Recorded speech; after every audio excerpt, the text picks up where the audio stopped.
하나님 말씀 민수기 22장 41절에서 23장 12절 말씀입니다. 오늘 나에게 주신 하나님의 말씀을 함께 고백드리겠습니다. 아침에 발락이 발람과 함께 그를 인도하여 바알의 산당에 오르매 발람이 거기서 이스라엘 백성의 지인 끝까지를 보니라.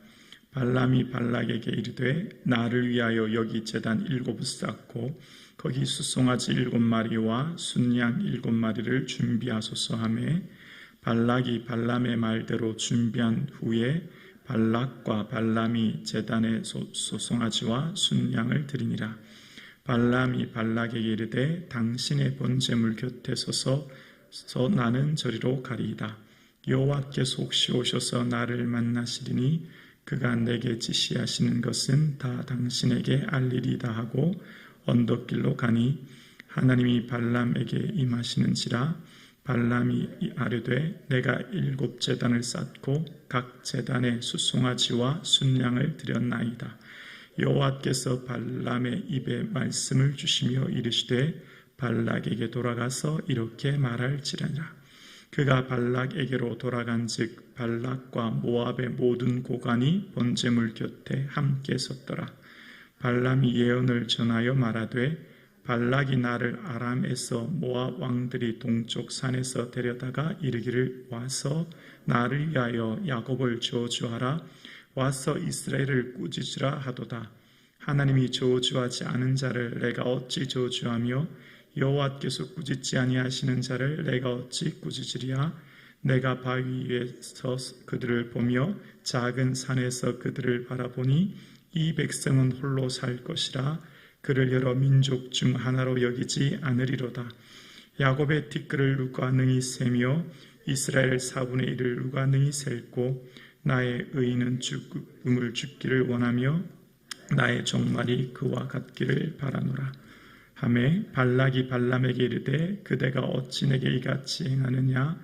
나의 원수를 저주하라고 그대를 데려왔거늘 그대가 오히려 축복하였도다. 발람이 대답하여 이르되 여호와께서 내 입에 주신 말씀을 내가 어찌 말하지 아니할 수 있으리까. 아멘. 할렐루야. 아멘. 오늘 예배의 자리로 불러주신 하나님을 찬양합니다. 사랑하는 성도님들의 이 하루의 삶, 가정과 자녀들에게 주님의 은혜와 평강이 충만하기를 주님의 이름으로 축복합니다. 아멘. 하나님을 모르면, 하나님에 대한 믿음이 없으면 헛된 인생을 살게 됩니다. 헛된 곳에 에너지를 쏟고 재물을 쏟고 낭비하게 됩니다. 자, 지금 상황이 어떤 상황입니까? 모압 왕 발락이 이스라엘이 너무 많아서 심이 많아 근심하게 되었죠. 그래서 부돌에 있는 선지자 발람에게 많은 복채를 주고 이스라엘을 저주하게 하는 내용 아닙니까? 그런데 이것은 이스라엘은 그냥 모압 땅을 통과해 지나가려고 했지 않습니까? 그리고 하나님께서는 모압 땅을 누구에게 주셨죠? 아브라함의 조카인 롯의 자손에게 주셨죠. 다시 한번 신명기 2장 말씀 볼까요? 신명기 2장 9절에 보면 하나님이 이렇게 말씀하셨어요. 여호와께 이르시되 모압을 괴롭게 하지 말라. 그와 싸우지도 말라. 그 땅을 내게 기업으로 주지 아니하리니 이는 내가 롯의 자손에게 아르를 기업으로 주었음이니라. 모압을 괴롭게 하도 싸우지도 말라고 말씀하셨고 이미 이 모압 땅은 아브라함의 조카인 롯의 후손에게 줬다라고 말씀했기 때문에 이스라엘은 그 땅을 그냥 지나가려고 하는 것이었는데 모압 왕은 지금 너무 큰 두려움과 번민 속에 있게 되었습니다. 지레짐작으로 겁을 먹게 되었고 아무 근거도 없이 그냥 그 사람이 숫자가 많다는 것 때문에 겁을 먹게 되었고 또 이 문제를 해결하려고 어떻게 했냐면 자기 방식대로 자기 생각대로 이렇게 하면 될 거다라고 생각하면서 부도로 있는 발람에게 저주를 신탁합니다. 하나님을 모르면, 하나님에 대해서 지식이 없으면 인생을 낭비합니다. 하나님을 믿지 못하면 근심과 두려움이 찾아옵니다. 하나님을 온전히 알지 못하면 인생을 내 방법대로, 내 생각대로 엉뚱한 데 돈을 쓰고 인생을 낭비하죠. 이런 상황에 지금 맥락 가운데 있습니다.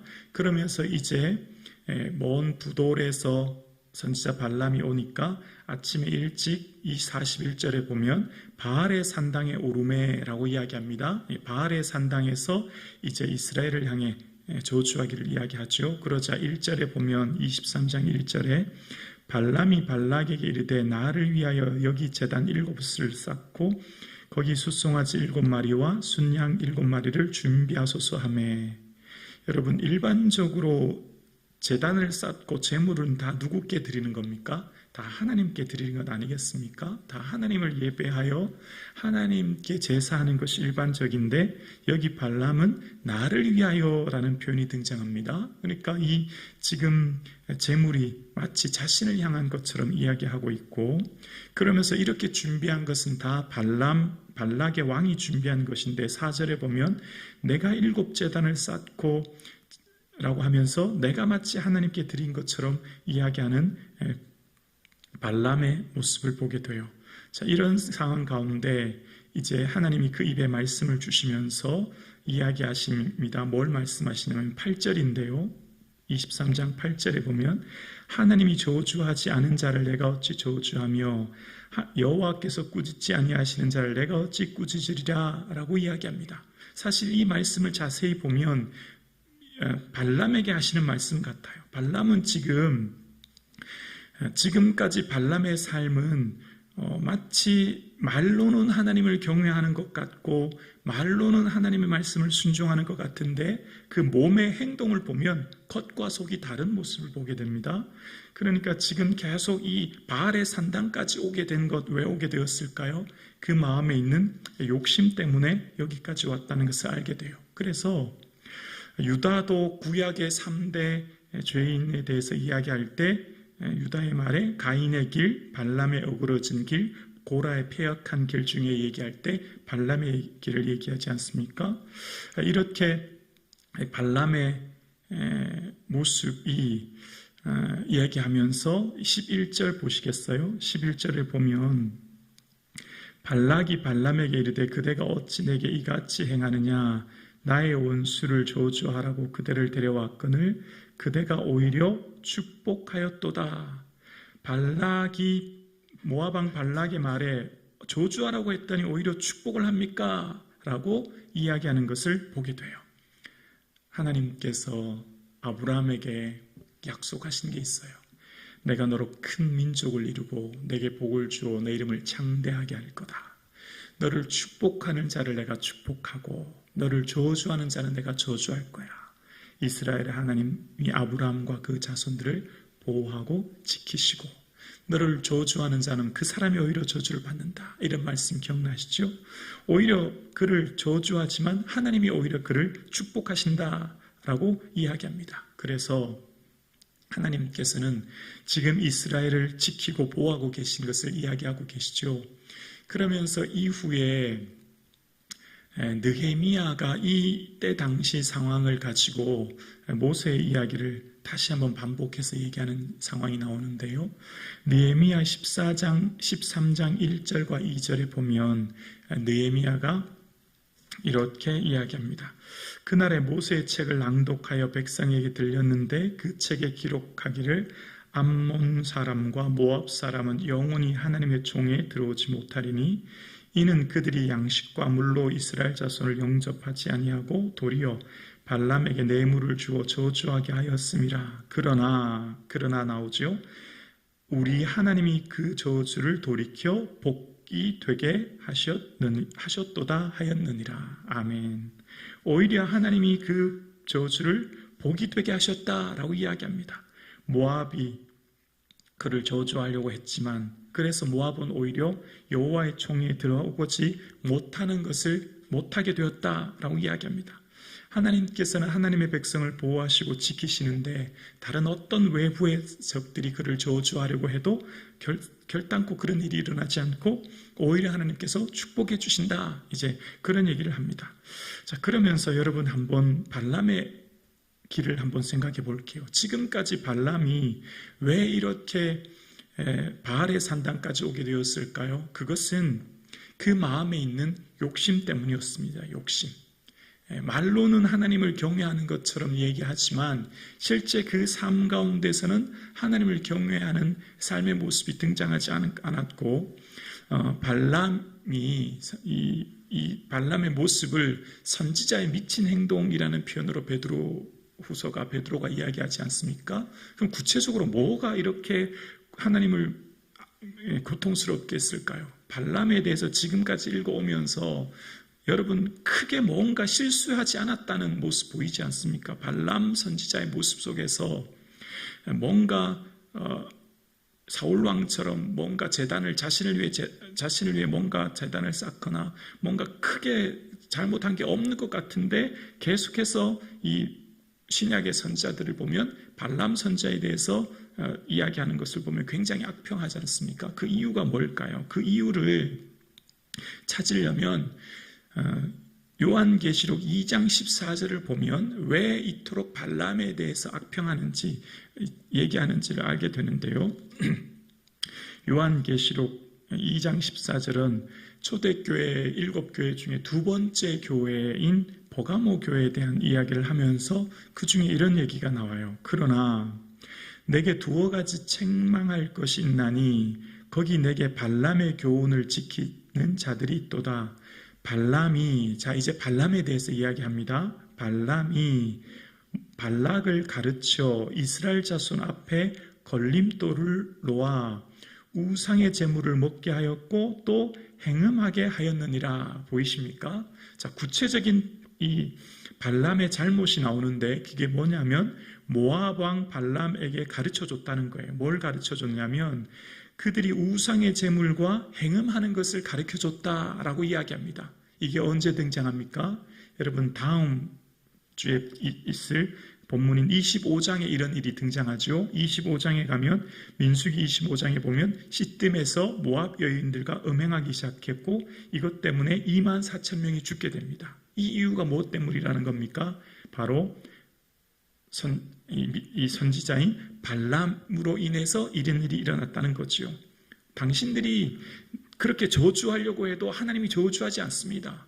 하나님은 오히려 그들을 축복합니다. 그런데 한 가지 방법이 있습니다.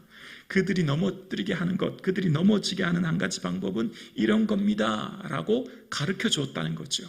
그래서 이스라엘을 걸림돌을 만들었고 넘어지게 한 것, 이것이 발람의 잘못이라는 겁니다. 왜 이런 일이 일어났을까요? 불의의 삭슬 사랑했기 때문에. 삭슬 위하여 살아갔던 삶, 그 마음에 뭐가 있었다고요? 욕심이 가득했기 때문입니다. 그 욕심이 가득하여서 마치 겉으로는 하나님을 순종하는 것 같고 겉으로는 하나님 말씀 따라가는 것 같은 순종하는 것처럼 보이지만 실제적인 그의 내면에 있는 욕심으로 이스라엘을 넘어지게 했던 것을 보게 되죠. 그래서 지금 발람에 대해서 이렇게 말씀하시는 거예요. 발람 선지자의 삶에 하나님을 온전히 믿지 못했던 것이죠. 하나님을 온전히 신뢰하지 못했던 것입니다. 하나님을 믿는다는 건 뭘까요? 하나님을 아는 것과 믿는 것이 하나가 되어 온전한 순종의 삶을 사는 것이죠. 그래서 야고보에서 하나님을 한 분인 줄 믿느냐? 귀신도 믿고 떠느니라 라고 하면서 아 허탄한 사람아 행함이 없는 믿음은 헛것이다 라고 이야기하죠. 우리가 정말 하나님을 믿게 되면 그 삶의 행동으로 드러나게 되어 있다는 겁니다. 정말 하나님을 믿는다고 하는 것은 입술에서 단순히 믿는다라고 하는 것만 나오는 것이 아니라 그의 삶, 그의 시간, 그의 물질, 그의 삶의 내용을 보면 그가 믿는 사람인지 믿지 않은 사람인지 분명히 드러난다는 거죠. 믿음은 언어를 넘는 그의 삶의 모습으로 드러난다라고 하는 것을 끊임없이 이야기합니다. 그래서 예수님 믿는 사람은 예수님으로 인하여 감사하고 기뻐하고 자족의 삶을 사는 것을 끊임없이 이야기합니다. 오늘 예배하는 저와 여러분의 삶에 하나님을 믿는 그 믿음으로 예수 그리스도로 감사하고 예수 그리스도로 기뻐하고 그래서 내 삶의 자리가 감사가 넘치는 삶 되기를 주님의 이름으로 축원합니다.